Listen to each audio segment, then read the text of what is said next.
All right, we got my buddy Ron Kitchener on. Ron, you are the purveyor of one of my favorite lines in the business when it pertains to management. You've always said this: as a manager, you can't want it more than your client does, which just reminds everybody that it's got to be a strategic, cooperative approach when it comes to breaking an artist. And tell us a little bit about what experience you had that made you come up with that line and realize that that was something that was paramount.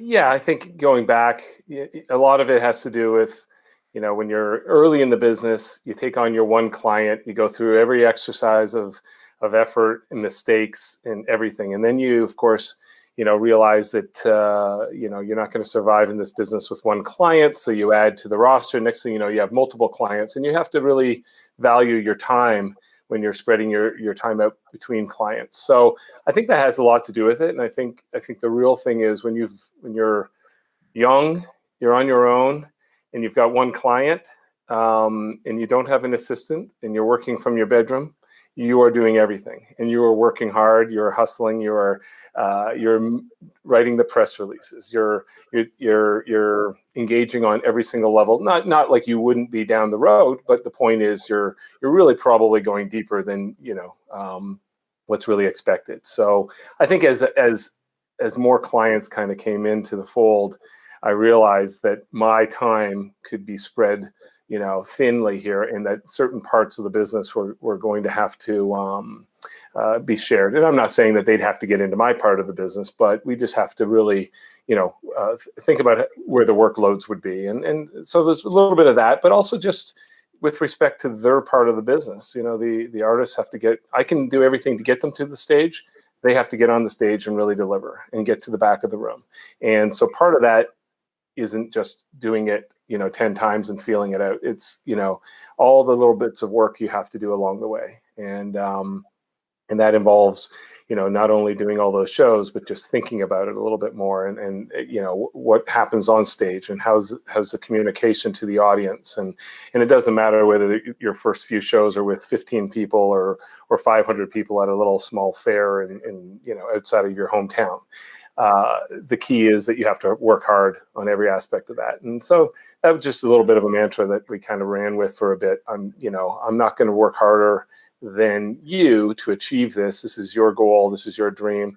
I'm in it as well. I want to achieve all the success that you want with you, but I can't do all the work, and you sit around and just wait for your hour and a half set, Right. And at the end of the day, them being more a part of the process also gives them more ownership, and with ownership there's more accountability. So you're also fostering them to not only step up as an artist, but also as a partner in their career. Absolutely. Yeah. No, hey, listen, you learn quickly, when you move from hobbyist to professional. And I think it's so important that the artist understands all the people involved in your career, all the things that have to happen in the soup, as you said, per se, to make it to that next, what I call the next rung on the ladder. It's not all the way. You don't want to skip any steps along the way. It's important to understand what the agent does, what the promoters do, the dynamics of a live band, a crew. And again, sometimes you're starting off with none of that initially. Like when I was saying I was wearing the hats, I was the agent and sometimes the odd promoter, but I'd be the manager, the agent, the record company, the everything. And it's really important that the artist understands all those, who's doing what and how it works, and that you're moving into a professional operation. The first time you do a gig and you get a check at the end of the evening, or a bag of coins or cash or whatever you're going to get, that means you're now a professional and you have to act it. Right. I remember the first time we spoke on the phone, it was 1995. I was working at a little radio station in Brooks called Q13. You were setting up a publicity and media tour for Jason McCoy at the time, hot off the heels of It Used to Be Our Town, I think it was. This Used to Be Our Town. Sure. Right. Yeah. So you just put that single out. It was getting some traction. I remember at the time you telling me how you had rented some theaters, promoted your own shows, or you were working towards that. At least it came up in the conversation. And yeah, you have worn a lot of hats, and you have been at this for at least 25 years. Is that basically where you got your start, was with Jason? Yeah. Listen, the career goes back into promoting shows in college. Right. Certainly working on some really interesting, way before its time kind of projects, like a game show that was tied, called Test Pattern, that was tied to Much Music, that I was very much a part of. That was so much fun. And all those things going back, working with some rock bands from LA and taking them across Canada. I did a lot of that stuff. I really didn't have a vision for country, or didn't have a vision of myself being involved in country music. Really kind of thought I would be in the rock world, because that's kind of where my passions lie. And at the time, how I got into country music was kind of through a series of events, obviously springboarded from trying to be in the rock business. And one thing led to another, and through a series of events, booking bands in school and trying to be a rock promoter in school, and ended up at a conference in Nashville that just happened to be in Nashville that year. If it was in Denver that year, I might never have touched country music. I have no idea. But because it was in Nashville and all the players at the table, it was a NACA conference. And I ended up meeting a wealth of amazing people, through this very limited association of people who are there. It's like 30 of us from all over America. I was the only Canadian. These guys were all booking, huge shows in arenas and stadiums at their campuses, and I was booking basically my pub in a frosh week, right? And but I was there and learned it all, and that was my first taste of country music, and therefore, of course, by having a little bit of knowledge in country music, when the opportunity around Jason came about, it was something I could easily get involved in, simply because I had, I all of a sudden had a few more names on the Rolodex from Nashville. And that was, basically the entry into Jason. And then getting involved with Jason was like, wearing all those hats, and, just seeing a kid who I just thought, still to this day, I think is one of the most talented individuals on all levels. And if you ever spend time with Jason in terms of his musical appreciation, what he knows, and just his wit and his talents are legendary. And, but what did I know at the time? I knew a little bit about country music. This kid sang really well. He seemed to be ambitious. I took a flyer on it and got involved, and we went through a series of steps and missteps and all those things that you'd expect. And that's generally, I would say, he, notwithstanding a couple other small projects that we don't need to waste time on, I would say that Jason was certainly the first client of regard that at least I felt like I could do something beyond local. Got him a record deal, took him across the country, was able to get him into Nashville, doing showcases, doing all the things that I felt like a real professional manager would have to do. And listen, I have to thank Jason every day for the opportunities to make piles of mistakes in and around his career. And I think that's kind of critical. And he was a 20-year-old kid who took a chance on a 21-year-old manager. So, you got to respect that. And Jason's so brilliantly creative. He must be throwing ideas at you on a regular basis. How, as a manager, do you steer him back to prioritizing a plethora of ideas that guy's got to be pushing out, if not on a weekly basis, daily? Initially it didn't matter. We had all the time in the world, to just generate ideas together and keep working forward. And, I piggybacked on his ideas. He piggybacked on my ideas. And it was, made a lot of sense. We've been working together still for all these years. And it's been wonderful along the way, of course. The great thing about where Jason, he's, like all artists have their challenges, their insecurities, their this and that, they all want to, they're making music. They want that music to be appreciated by an audience, naturally. And certainly Jason made those steps. But, we started hitting the wall when we really felt like we could do something in Nashville. And Nashville just wasn't ready to to come around. And the story was, we kept talking to people in Nashville and doing showcases, and we just get so far and just couldn't really seal the deal at the end of the day, and very frustrating. And so, you can sit and you can, fold up the tent and go home, or you can, say, okay, well, what is it? So I started surveying people, and instead of asking, hey, so are you not ready to do the deal? Okay. And you walk away. I said, so what's the deal? Like, tell me, give me some feedback, some real honest feedback here. I can take it. I can, you don't have to tell the artist, tell me, I'm his manager. So I can make that happen. And, we really started to become, funny enough, it became this interesting thing where there's a lot of Canadian artists trying to get attention in Nashville. And one particular person came up to me and just, when I was asking these hard questions, he said, they're all clean cut, they're all nice as all get out, and they come down to Nashville and want to make it big.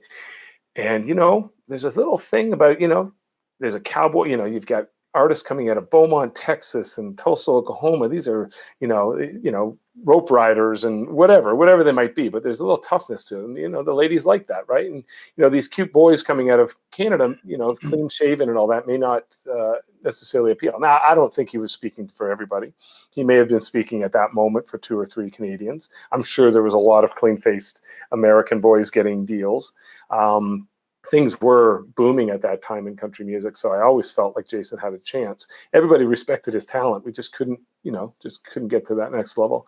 And through that conversation and having it further with Jason, evolved the Roadhammers, which, he went and grew a beard, became a little tougher, turned the volume up on the guitars a little bit more, which we knew he could do.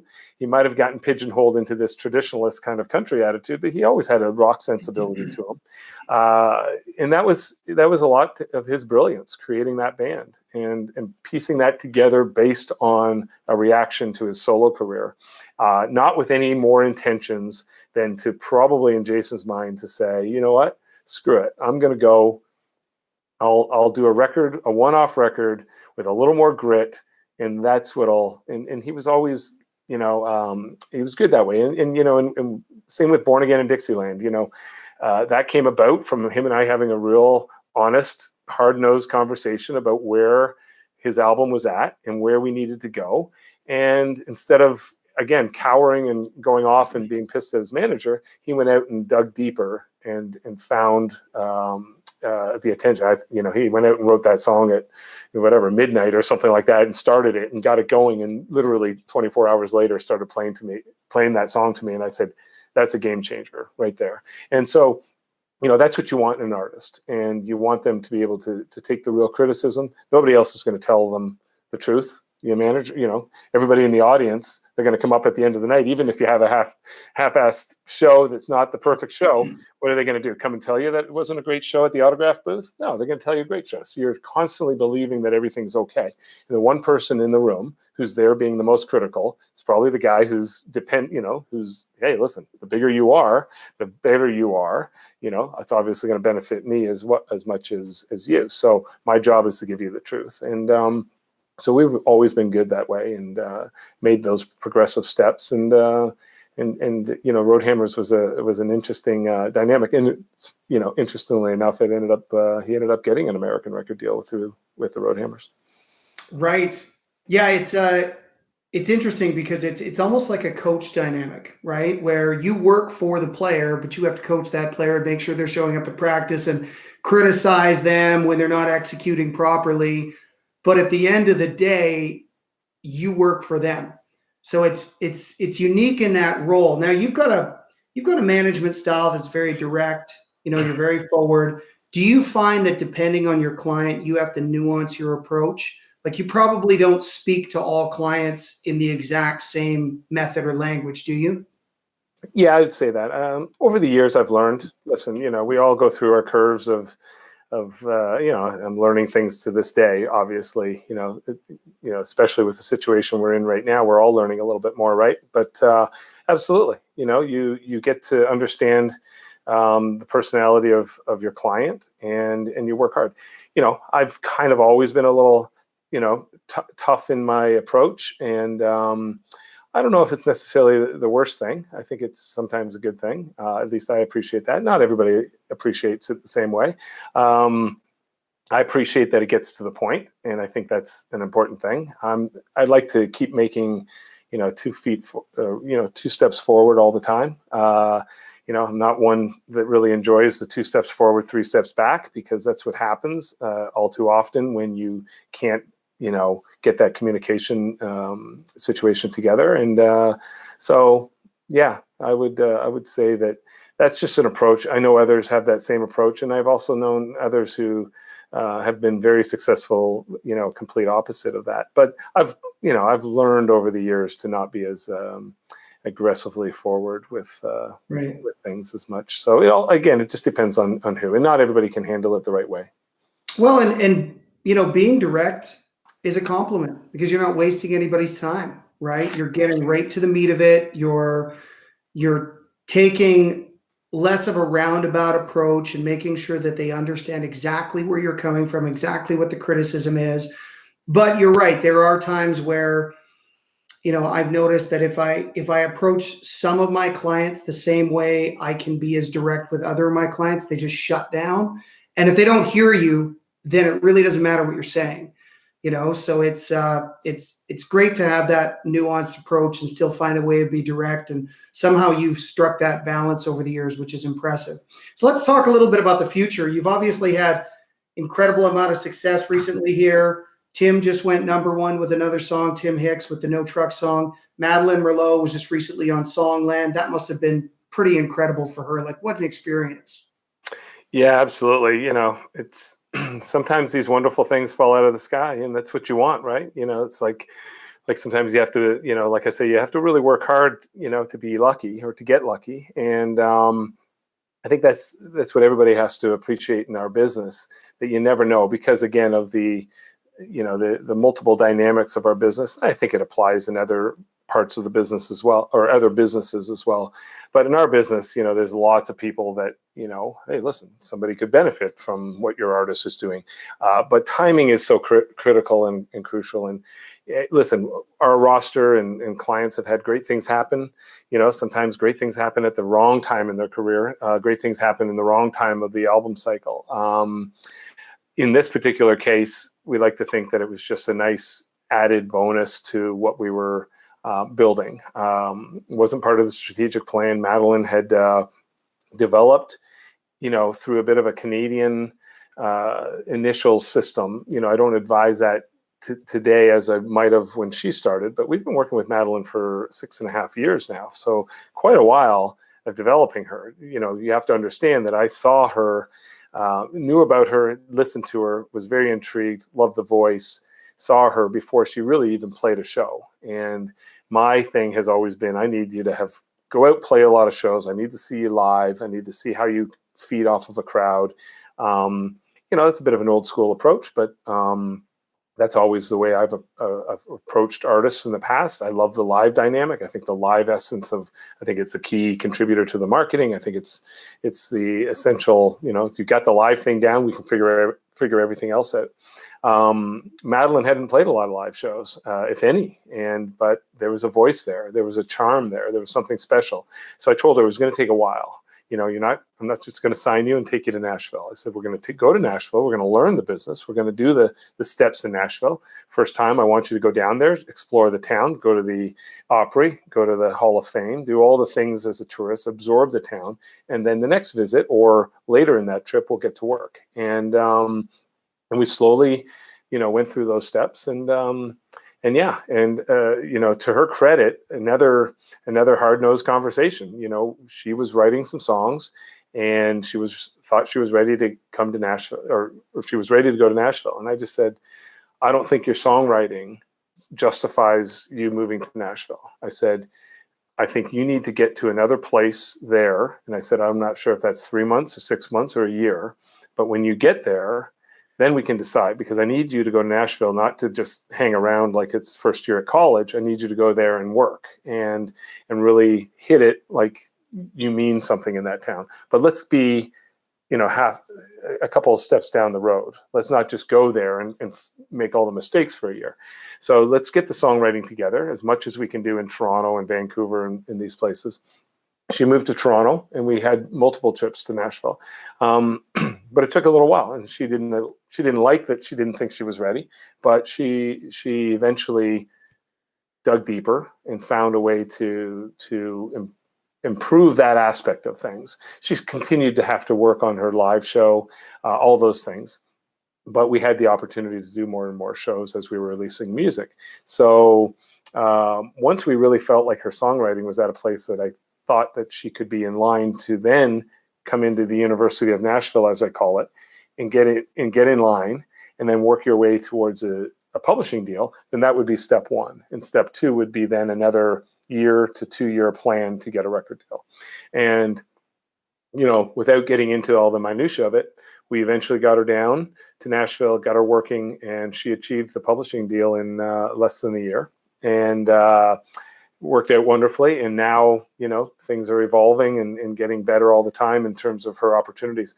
And through that process, it's interesting that her biggest opportunity, or at least her biggest spotlight that's been shining in Nashville, has been through an effort of her songwriting, not necessarily just her performance and her vocal, which is of course the key thing that will get her a record deal and will ultimately take her to the finish line.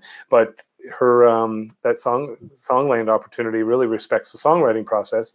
And now the extra bonus to the bonus of Songland was the fact that Champagne Nights by Lady A ended up being selected as a single, which is the first time that show has ever actually delivered a single versus just a big song that did well on the digital services. So hats off to her. And it's another thing that just probably did skip a step on the ladder, but allows her to keep progressing.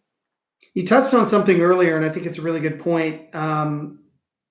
Getting artists these days through the development process, when we don't have the nightclub infrastructure that we once had in this country or in the US, probably going to be way worse after COVID because a lot of clubs are shutting down.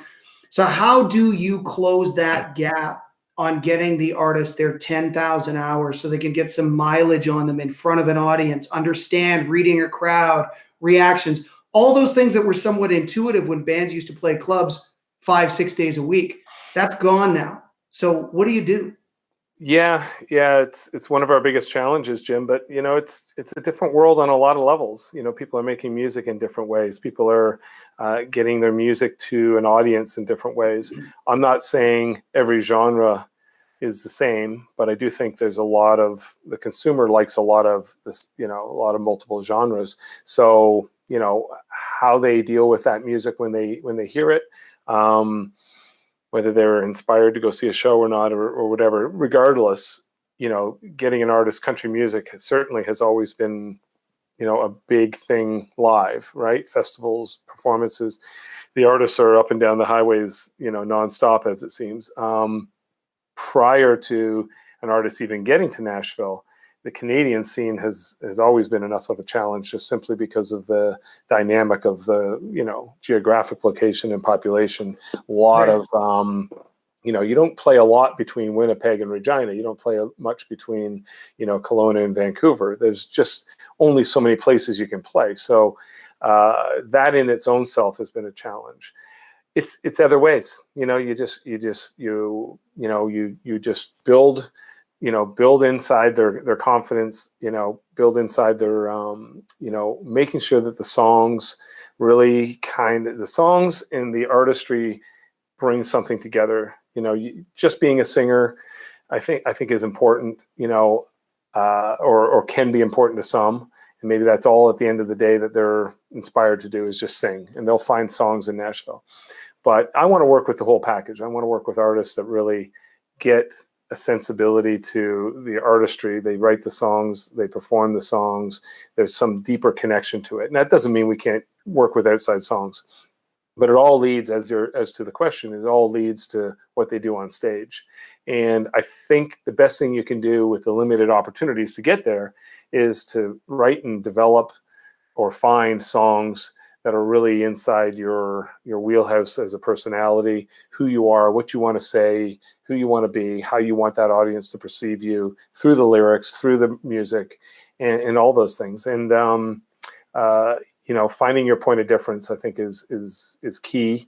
And within that, hopefully those things will lead you down the road. You'll lead, not follow, and you'll be the kind of artist that somebody will be intrigued by, develop you, work with you to that next level, and then you'll be in a place where you can play a lot more shows, simply because you're buoyed by the elevation of your, songs on radio. People will, there's confidence can do a lot of things. Confidence in an artist, by having some initial success, can do a lot of great things on stage, and you're forced to. You have a couple good hits, and if you've only played 2 or 3 shows, it doesn't matter whether you want to be on that stage or not.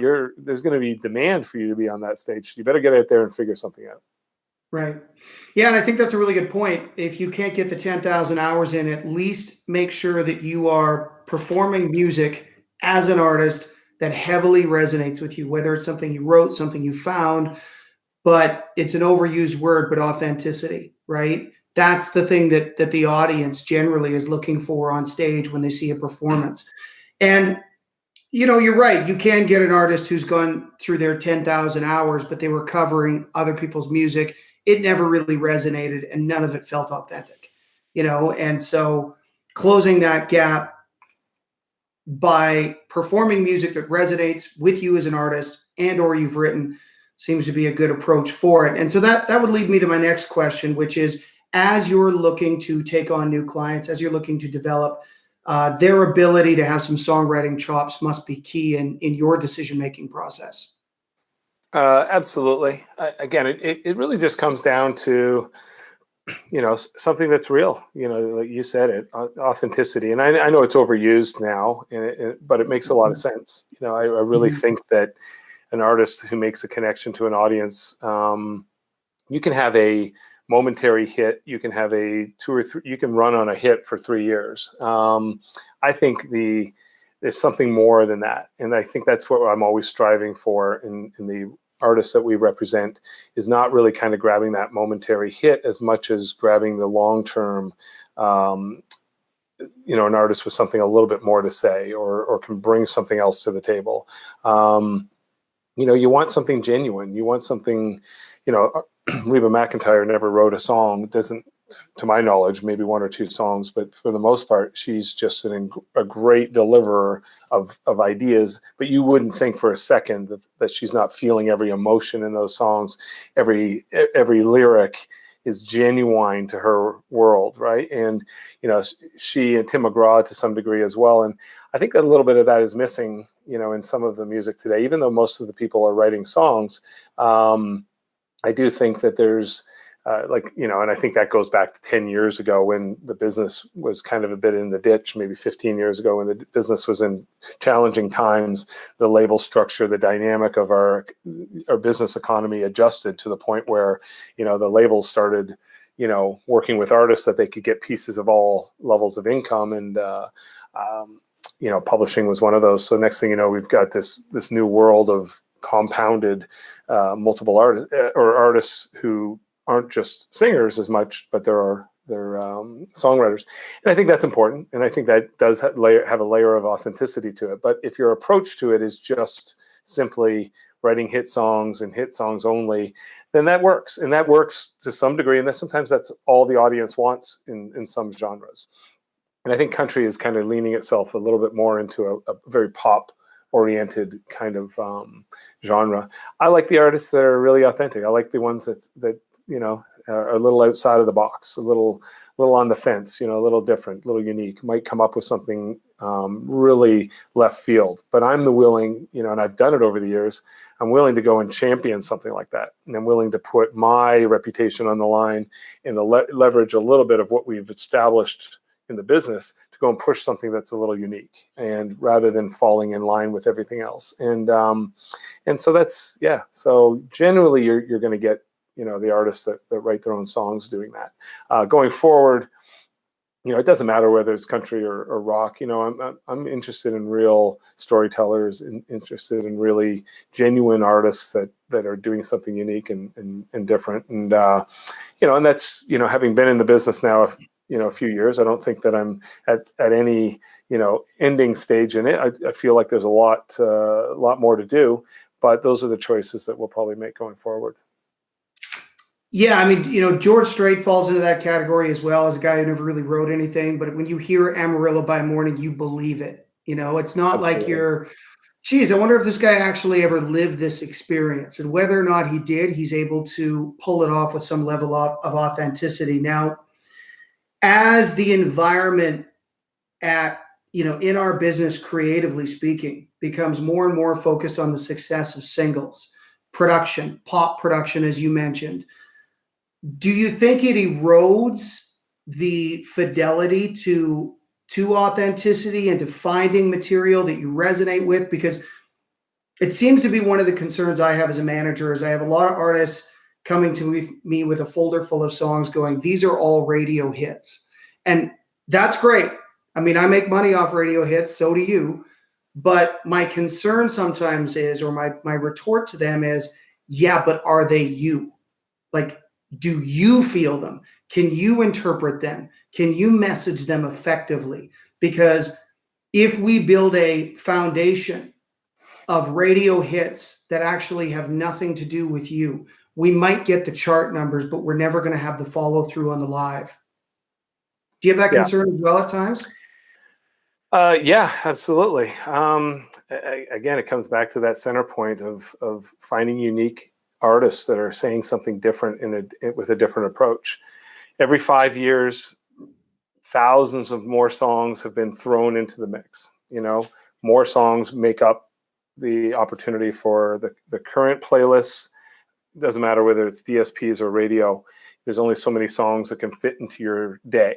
So if you're a normal fan spending time with things that are current and things that are, what we call in the business catalog, which are more, I would call to the consumer, more comforting because it's something that they know, it's just more, right? So they're just adding more and more and more. So there's only so many ideas. There's only so many chords on the guitar. There's only so many unique ways to say the same thing over and over again. And it's becoming more and more of a challenge to find a song that can cut through in a way that is genuinely not just a hit. There's always going to be a hit. Every week there's going to be another #1 song.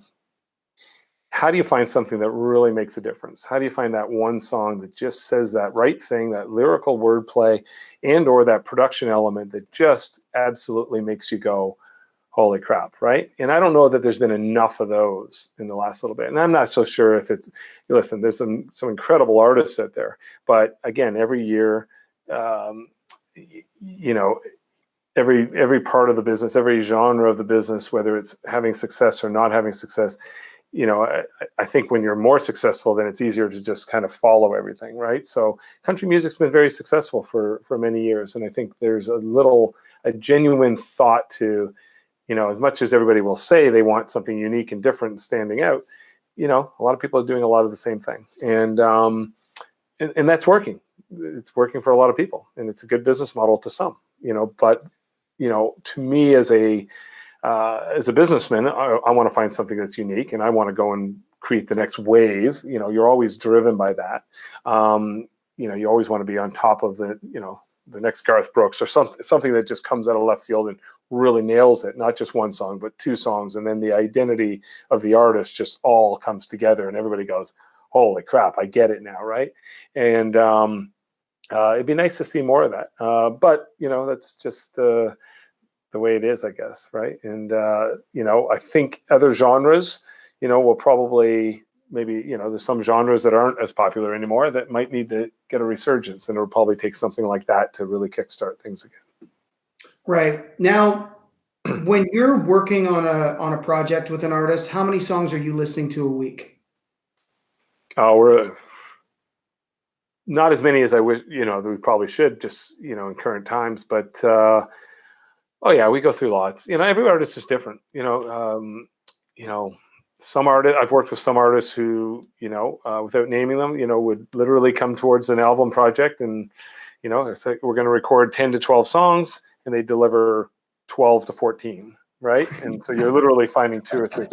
Fortunately, those talents, had something unique to say, and everything kind of made sense inside an album. Now, in some cases, you're looking for that one song. Hunter Brothers go through a lot of songs. They write a little bit, and they don't write. They don't perceive themselves as writers, even though they want to do more of that because they want to have a voice in the music that ultimately gets to the public. But they're vocalists. They're vocalists, and they have a general idea of who they are and what they represent. And it goes deeper than just 5 brothers singing songs. There's a lot of different depth to who they are and what we ultimately want to say to the universe and who they are and what they are. They bring in a lot of songs. We get a lot of songs pitched to them, and it really has to fit into a certain idea that shapes who they are. So they would go through a lot more. Tim writes a tremendous amount of songs, Tim Hicks, but it always has to keep coming back to, again, where his brand is at, where he believes his audience is at, and he shapes everything. And and this is what's important. All the artists have to, again. You can go through a lot of songs, and if you're sitting there waffling constantly on songs, then maybe you haven't really figured out your identity. The great news about Tim is he thinks absolutely first and foremost, 100%, not about radio, about his live show. Does this connect to a live audience? Will this work? Where is this song going to fit? This is going to be the 8th song in the set. He's not thinking about where it sits on an album. He thinks about how the audience, his audience, the audience he knows, is going to love it. And to some degree, the audience that doesn't know him is going to discover how can he take this song, make it so magical on stage that anybody who's sitting there like this with their arms crossed is going to go, yeah, this is interesting. And if you've ever seen Tim, it's literally chapters, right? Every song, there's no fluff. Everything has a reason for being there. And if it's a brand new song, he tees it up in a way that everybody's paying more attention. And I think that's just the art of a great entertainer. But part of his art is finding or writing songs that go back to his live show, because that's absolutely first and foremost everything he's about. Right. He really was a road warrior band when you signed him. And I think it was 2011, Hamilton or sometime around then. And he was a guy who'd certainly put in his 10,000 hours in the clubs, but you could tell as well that his ability to craft a message that aligned with the energy of his live show was just something that was second to none. Like, he knows how to write something that's totally on brand. Yeah, he's a rare breed in terms of how he was. We discovered Tim in 2012. Tim had kind of gotten to a point where he was probably the last thing he thought he was going to achieve would be a record deal and an ability to do that. But he was still staying true to the art of getting out and playing shows. And that ended up being the best thing about him. It was the fact that, not only would he take his band and play a bunch of cover songs on a Thursday, Friday, Saturday in the few places that would allow you to do that, the Ottawas, and, he's literally going up and down the 401, right, in Ontario, and not playing much else outside of Ontario at that point. Not playing original material, but still writing original material, thinking about original material. And literally in Tuesdays, instead of being just kind of at home, he'd go off to a little tavern in Brantford and literally play for the tip jar. And this is not that long ago. This is less than 10 years ago. How many artists do you know even consider doing that in this day and age? And, his job was, can I make enough money in the tip jar to pay the gas going home? Now, of course, he could pay the gas going home, but if he could let me work so hard at this. And some nights there'd only be, 17 people in the place. So his job was to get to them a little bit further.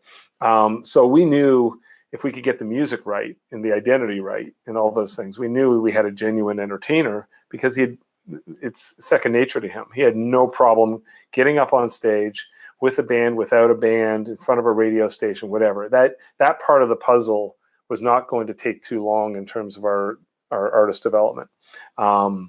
Getting the songs right to appeal to a guy who was wasn't 21 years old, but had moved on. He had even had his first couple children at that point. The last thing he needed to do was get a record deal and start, taking dealing with the pressure of the record business and what we had in store for him. But he's been a trooper. He's a hardworking guy, but that's his dynamic. That's where he comes from. He comes from a hardworking, working class family. He's in a working class town.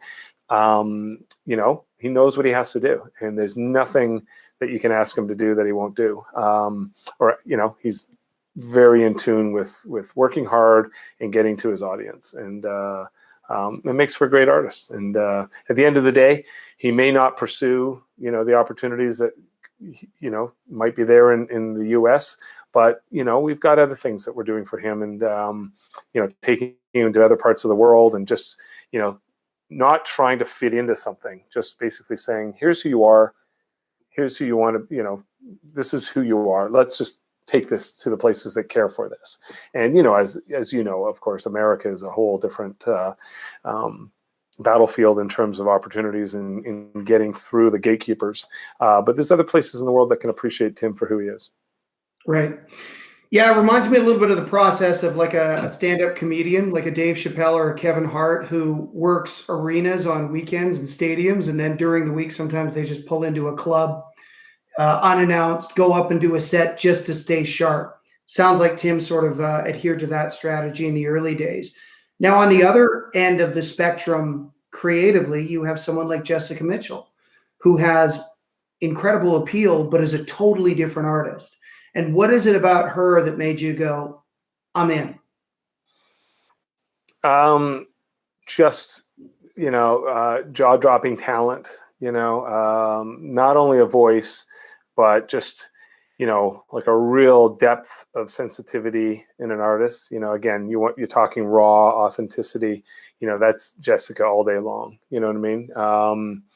She's a real deal artist, you know what I mean? Like everything wears on her. It's just, but at the same time, that's, you want that comes with positives, and that comes with negatives. But at the end of the day, working when you're dealing with an artist who, can go in a room, and whether it's co-writing or performing or just meeting somebody for the first time in the industry, I can almost guarantee, with rare exceptions, that I'm going to hear back from that person saying, wow, what a treat, what a talent, there's just something really special there. At the end of the day, special, authentic talent, is probably not going to make too many compromises. You know what I mean? They're going to do what they do. And that doesn't always mean it's a race for the top of the hit parade, right? It just means that they're going to do what feels right to them inside whatever moment. They don't write to a plan. They just write with how they feel. And when that happens, you get something really raw and natural. And sometimes that works to masses. Sometimes that works to a very smaller audience. So we don't know, she's now had a Celine Dion cut, a Trisha Yearwood cut. As a writer, they've appreciated what she writes. The worst thing that can happen for Jessica as an artist trying to make it is that she'll continue to fall through the cracks, which means she'll never be country enough. She'll never really be pop enough. She's not even really an Americana alternative roots. She's just who she is. So her job is to continue to do that. And my job is to figure out where the audience is. And, she'll continue to make great music, and we'll continue to find some people that appreciate who she is and what she's all about. So yeah, she's a real deal. I think you touched on a really interesting point with someone like her too, because she's, artists have this innate capability to take the external emotion of the chaos of emotion that we can all feel and boil it down and present it in terms that we can all understand. And she has this incredible ability to do that, to take chaos of emotion, whether it's heartbreak or something else, and boil it down into something that's very digestible for the rest of us. But being that artists are so emotionally driven, and these days we live in a world where you can immediately access the world through social media. As a manager, how do you guide and discipline the artists on their outward facing brand as it pertains to socials? Because you do want that to be authentic. You do want it to be them, but you also don't want it to work at cross purposes against their overall goals.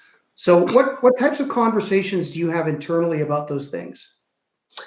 Yeah, again, you get back, everything to me gets back to a central brand purpose. And when I say brand, I'm not talking a exploitive marketing term. I'm talking something that's genuine and authentic. It's like, where's your foundation? Where's your center point? Who are you? What do you want to say? Everything from that point, whether you're on stage or whether you're, dropping a tweet or a Facebook post, it still has to keep coming back to that. And listen, artists can get, like, again, through their sensitivities and if they're having a rough day, sometimes they just need the attention of an audience. And social media can be very distracting that way in terms of this need for that audience interaction.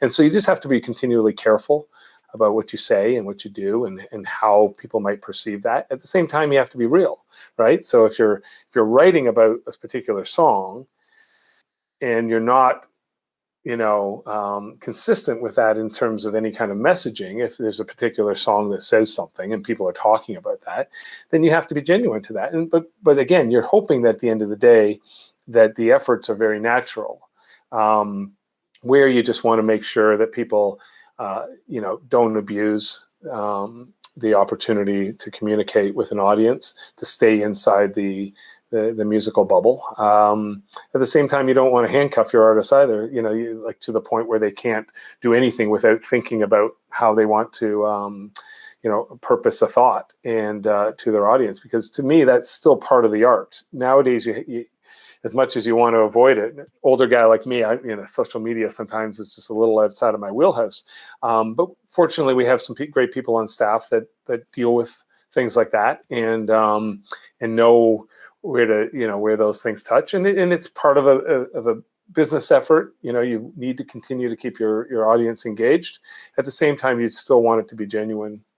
Jim, maybe if I had different artists that were really about the that being such a tied in thing to their exposure, maybe it'd be different. But I feel like most of the artists have a genuine approach to their brand that it doesn't seem to be as much of a problem. But as far as conversations with them, they know, just to stay real, keep things, in a good solid place. At the same time, social media is a huge part outside of touring, in my opinion. It's kind of touring, social media, and then there's some other efforts inside the marketing. But social media is now not so much just a thing that you deal with inside your community. It's a big part of the marketing mix, because that's where people are. That's where people are engaged. That's where people are reading about things. It's just how you handle it, I think, is all in how we creatively can navigate around that with the team and the artist. So artists nowadays have to be a little more aligned to that. Doesn't mean they're all great at it. Some of them are really good at it. Some of them, it just comes naturally. I find the younger ones, it comes naturally. Others, they have to kind of be guided a little bit. Yeah, they grew up with it, so it's a totally different dynamic for anybody who's in their 20s, right? They're used to being on it. They're used to presenting themselves. Generally, I would say in a manner that's authentic, but they also know how to maximize the attention. It's interesting to see it happening on different levels. If you look at Kanye West, like there's a guy who does get the art right, but he's always clamoring for attention on socials. And recently, I think you probably saw this. He announced he's running for president. And it's hard for me as an industry person, and maybe you too, to not look at that and go, does that just mean he's dropping a new album? Absolutely. Yeah, listen, it's a different dynamic, but even if you go, and I'm a student of the history of the business. I love it. And I'm sure you are as well. I love reading stories about the 1970s Warner Brothers group. And listen, nobody's in this business. We can't sit back and think that this business hasn't been about massive exploitation and doing everything you can to get a little further down the road, right? How you achieve success at radio, all those things. Some of them are really, purposeful plans, and some of them go the other way. But you're dealing with characters. You're dealing with larger, you're dealing with artists, right? Artists don't subscribe to the same, day-to-day fundamentals that maybe you and I would think about. And that's why they're artists, and that's why we adore them, and that's why we want to work with them. I want to work with a real, genuine artist. You know what I mean? I want to work, every once in a while you have to rope them in. Every once in a while they're going to go outside the outside of the fence. But that makes them who they are. Now, at the end of the day, some of them are very crafty in their approach to, I'd rather them do it genuinely in a way that adhere, basically aligns with their creativity and their artistry, rather than feeling like they're good marketers, right? And sometimes the artist is the best marketer, of course, but through social media, it's really all in how you perceive it. And but it's a platform. If you've got all the people listening to everything you say, then you've got an opportunity to say whatever you want. And some are going to be really good about it, and some of them are going to make millions just mentioning a brand name, and others are going to go and run for president. So it's the crazy wild world of our business, and if we didn't have all that, then we'd be lesser for it. Yeah, and I think too, like, artists have this platform, they have this voice, they understand that they're able to influence people through their art, but probably through how they live the rest of their life as well. It's just, as a manager, sometimes making them aware of what's at stake. I always tell my artists, listen, it's your platform. And much like you, I always try and draw them back to, like, what's our overall goal with this. But I also understand that sometimes artists evolve. They want to become a little bit more inspirational. They want to become a little bit more of an activist in a certain space. And it's just about weighing out the consequences of that and deciding whether or not it's going to be effective. It's like, sometimes you're right to come out on a certain side of an issue, but you have to understand that there's going to be consequences. If you're going to come out as a conservative in an election period or as a liberal, you're going to piss off 50% of your audience. Whether or not you mean to, whether or not you intend to, that's just going to be part of it. Yeah. And listen, if you've got a community and you want to express your opinion to that community,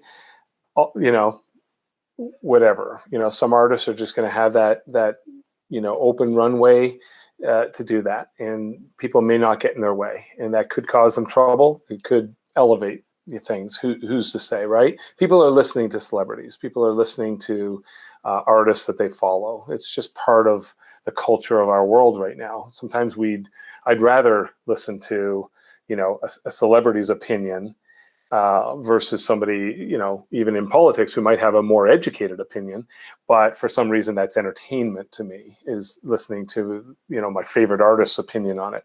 Do they all need to?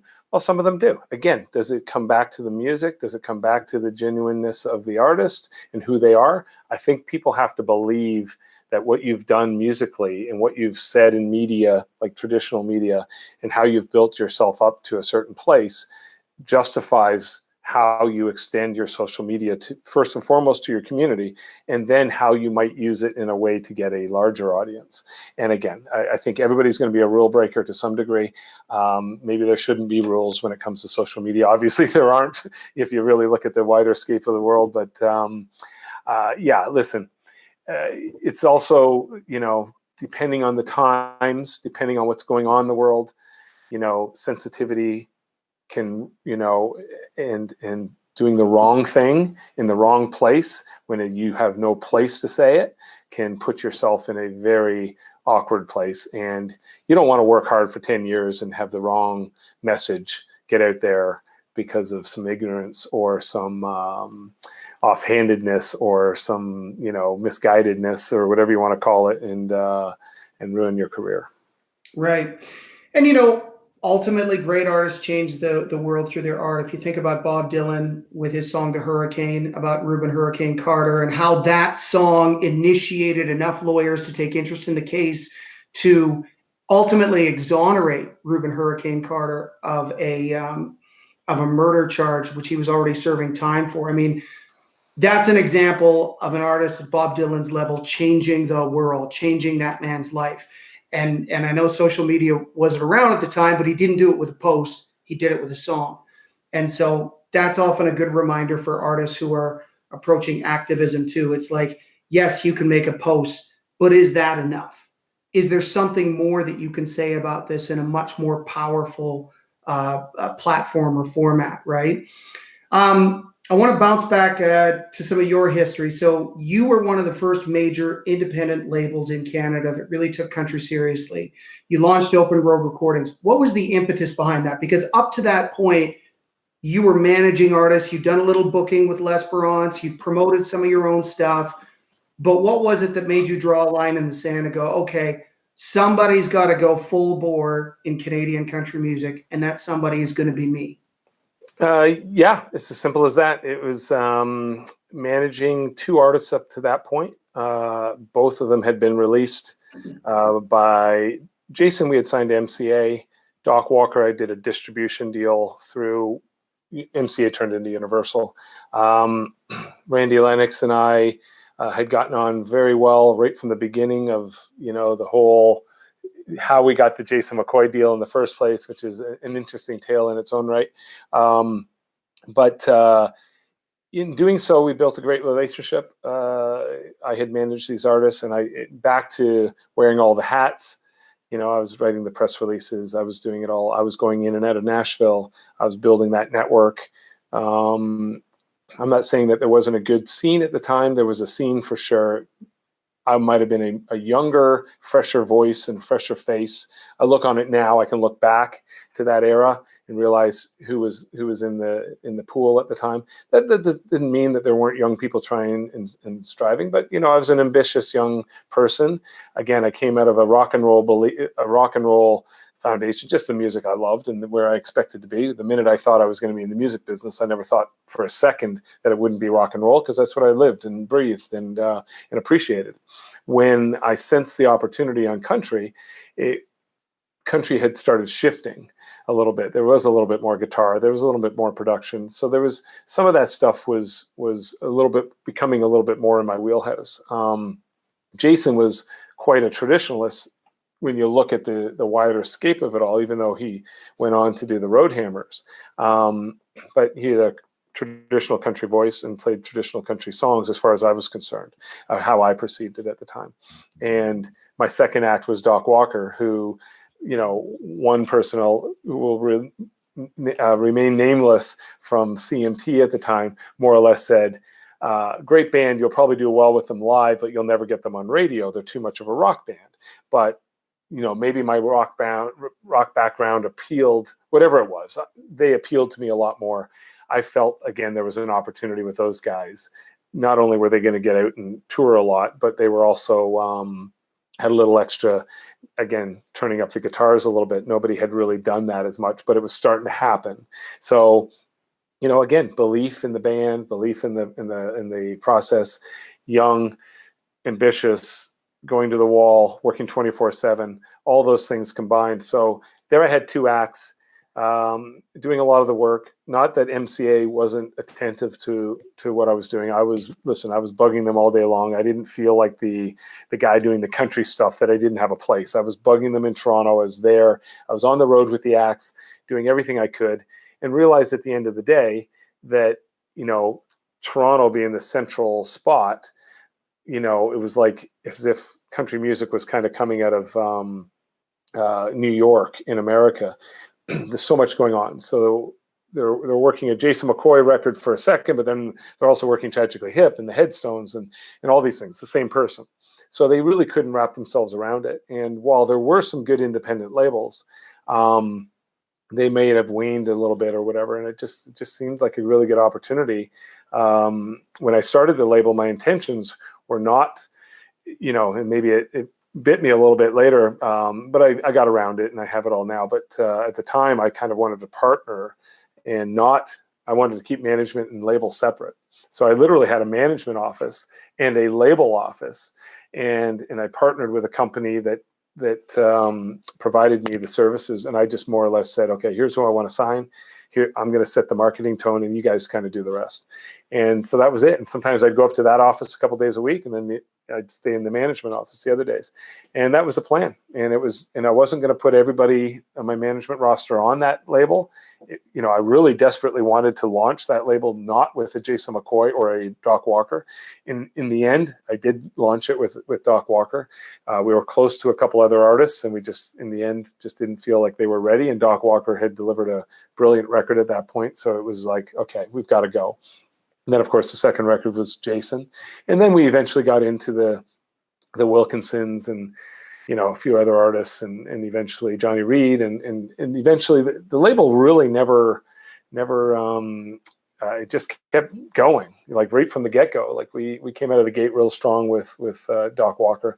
And at that point, it was game on. So I think there was a lot of attention to a new, fresh label. We had a good marketing approach to it. We had some artists. I had already been around the industry a few years, so I got to know a lot of people. I knew all the radio folks. I knew everything. So it was just good timing on my part.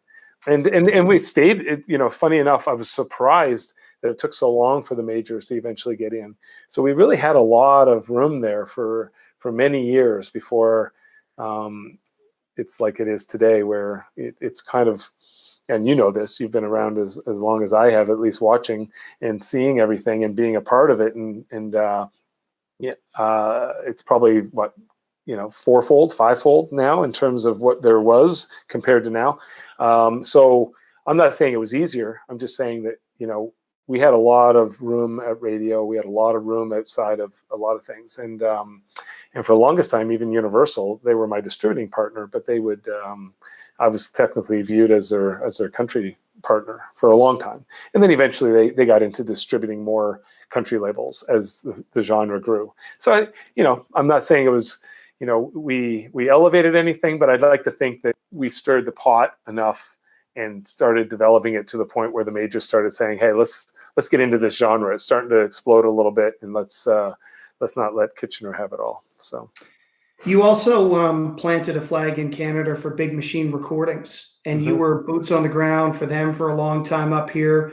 What did that deal look like, and how did it come about? Worked very well.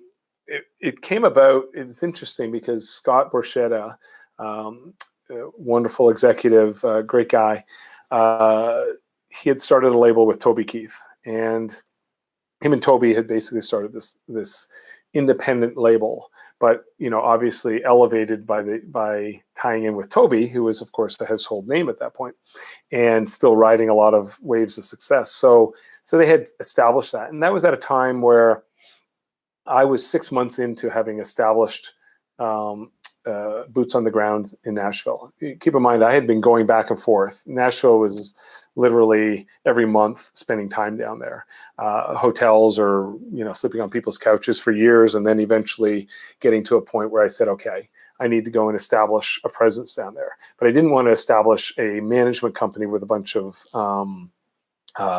Canadian artists. I didn't want to wave a flag. I didn't want to be the consulate, which is ultimately what happens. Is then every Canadian who comes to town comes and says hello, which is fine, lovely thing. But it was important that I had established. So I established it through a publishing endeavor, and that allowed me to get an office and be right on Music Row. And at that point, again, we had built enough business, I guess, in Canada through our management clients. And I felt like this was the time to take that leap and to really go and establish ourselves. And through publishing, ultimately, start using the publishing as an access point to the management world. Within 6 months of doing that, and having been connected through a pile of people. By that point, I knew, a lot of the town in Nashville by my subsequent trips. So, but I didn't know Scott very well, and somebody I did know who knew him. Once he established that label, and they were a few months in, I said I wanted to go meet him. There's something intriguing about Scott. So I took a meeting with him to just basically do nothing more than to tell him about my label, and to tell him about a band or two that I happen to be working with, and it was really nothing more than that. we met at 4 o'clock in the afternoon, and I think about 7 o'clock I finally got out of there, and we had an amazing conversation. We realized that we were very much aligned in terms of our beliefs of, he came out of a rock and roll background. We both loved, we probably talked more about rock and roll than we did about country, but it was, there was still a lot of business belief and belief in country. And the great thing, and I'm not sure anybody feels like they're truly an insider, but Scott's always worked very well as being, even though he's in there and he knows everybody, he kind of works very much as an outsider. And I like that appeal to him. So anyway, we just hit it off. And even in that same meeting, he told me about, this young girl that he was about to, put some music out maybe in a year or so, played me some music. So we just really hit it off. And through that, I started pitching him the Road Hammers. We came very close to a deal with the Road Hammers. But in the end, he ended up getting so busy with a bunch of things. And somewhere in the whole process of it, we were trying to, get Open Road to take over Big Machine in Canada and sign the Road Hammers, and it was going to be this perfect thing. The unfortunate part was I'm cutting the deal on cutting the deal on Open Road and establishing that. At the same time, I'm expecting this deal to happen with the Road Hammers offer and everything. And then he just got busy, and he called me one day and said, man, if you can wait a year, 6 months to a year, I can do the Road Hammer. I just can't do it right now. And it just was like, oh my gosh, this is a bad situation. So, and we just kind of started outlining the idea of releasing Big Machine product through Open Road back in Canada, and I would be his label partner. And so I was just like hung up the phone and thought, okay, this puts me in a bit of a bind here. This band who thinks they're going to be signing with Big Machine are no longer there. So fortunately, I dug in, got to worked hard, and 48 hours later, I got a deal. I wasn't going to call the band to tell them this until I had this information. So it was kind of a situation where, I basically held off the information, found another partner. So when I called the band and said, okay, good news, bad news, or I'll start with bad news. Doesn't look like Big Machine's going to come together. Good news is I have a meeting with you or a meeting for you guys, 4 o'clock, here with this other label that had just started, Montage at the time. And it just worked out great. And they loved the band, and we ended up signing a deal with them. And then I went back and, of course, put Open Road out through Big Machine. And then we worked with Big Machine for about a year before we put Taylor out. And it was good because that really added another layer to everything I was working on. The difference was I was down in Nashville trying to build a management company, and now I'm representing this label. And within a year, things were really exploding with Taylor. So it's put me in a position where I was spending a lot more time dealing with the label and launching. We never expanded our team. I didn't go and hire 15 people because we were selling all these records. We kept it lean and mean.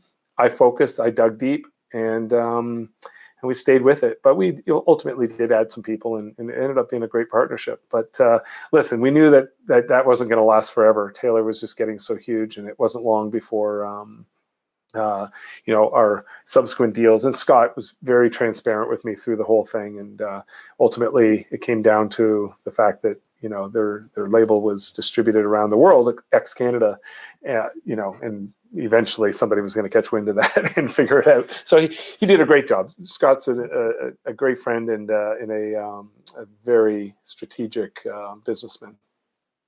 Really smart of you to pull that situation off with Scott, to open yourself up to new conversations, get yourself in new circles, but also deliver a U.S. label deal for your client who you had hoped or promised or had assumed they would get it at that point.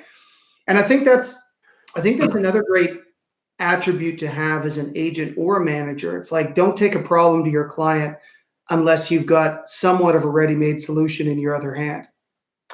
Yeah, well, listen, again, sometimes the stars align, like I say. Sometimes you just work hard, and every once in a while you get lucky, right? And that just happened to be one of those situations where I was in a bind.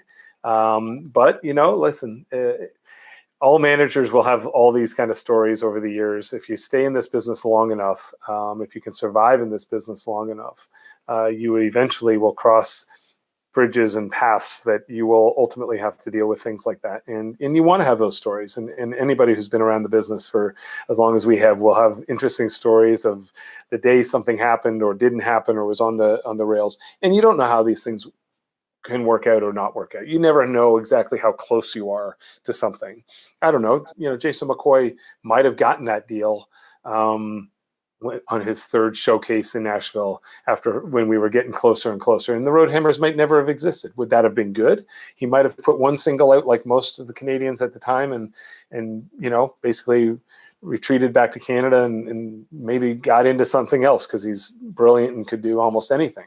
You just don't know how it's all going to work out. So, at the same time, he might have gotten that deal and it turned into the next biggest thing in the world. Like, it's hard to say in this business. It's so, it's like my pyramid concept where there's a lot of people down below. And as you get further and further up, there's less and less people because the pyramid obviously gets smaller, or the tip of the pyramid. And you have to deal with all the loopholes and deal with the adversity as you go up and up and up and up towards that top. And, it takes more than just great talent as you rise. You're competing on different levels. And now you're talking about like fractions of hairs that make the difference between somebody who ultimately ends up being, headlining stadiums and somebody who, gets out of the business. It's just a fraction of a percentage point or whatever you want to call it. And I really believe in that. And I think it's just a matter of timing, luck, people around you, pieces of the pie that just all come together at the right time. You were writing the right music at that right time, or you were singing the right music, or you showed up in the right room. The Garth documentary is so telling of that. I'm sure you've seen it. It's just such a great story and such a fabulous tale of a guy who's a genuine person who just turned into not just the biggest country artist in the world, probably one of the biggest artists, bar none, period. Certain things just happen, but then you got to have all these other little things, right? You've got to have all these little attributes that just make you so real and genuine. And then when you get to that next level, taking those chances and those risks and being willing to do some of those things, knowing that you could get your ass kicked on it, but if it turns great, it's a tenfold move up the next level, right? So it's a wonderful business in a lot of ways. Yeah, it is. It is very crazy for sure. Well, what's next for you, Ron? I think it's obviously the times we're in right now. Obviously, is somewhat challenging, but that's also again, you've got to look at these as an opportunity, right? Whether you're pivoting or you're just using the time to your best advantage. I've been running and gunning for many years, so it's nice to kind of breathe a little bit more. And I think that's good for not just me, for a lot of people, not only in our industry, just the people in general. At the same time, we don't need this to go on too long. So now it's a matter of seeing how different passions come into play. I never expected that I would just do this and this only for the rest of my life. Having a pause gives me a chance to maybe move a little quicker on some other things that I've been thinking about. But, I've been thinking about some of this for 5 or 6 years. So it's just a matter of doing it and guiding into some other things. So, I'm content with where the roster is at. I like where we're at. I need to, challenge some other people on my team to maybe take some things to other levels on their own without me kind of being hands-on everything. I don't have to manage everything. And start working on the things that really excite me. So, personally, professionally. And I think that's kind of where it's at. But, I've got a lot of great ideas ideas that feel great in the moment. So now it's a matter of how do they execute? How do we move them forward? And as long as you're turning ideas and you've got good energy to get up every day and work hard, you never know what might happen. The best days might be ahead. Well, we've been at this for over an hour. Ron, I loved it. Thank you for doing this. I enjoyed it too. I'd love to have you back on again. Let's make that happen. Please do it. All the best with this, Jim. Good to chat with you. Thanks for that. Yep. Bye. Okay. See ya.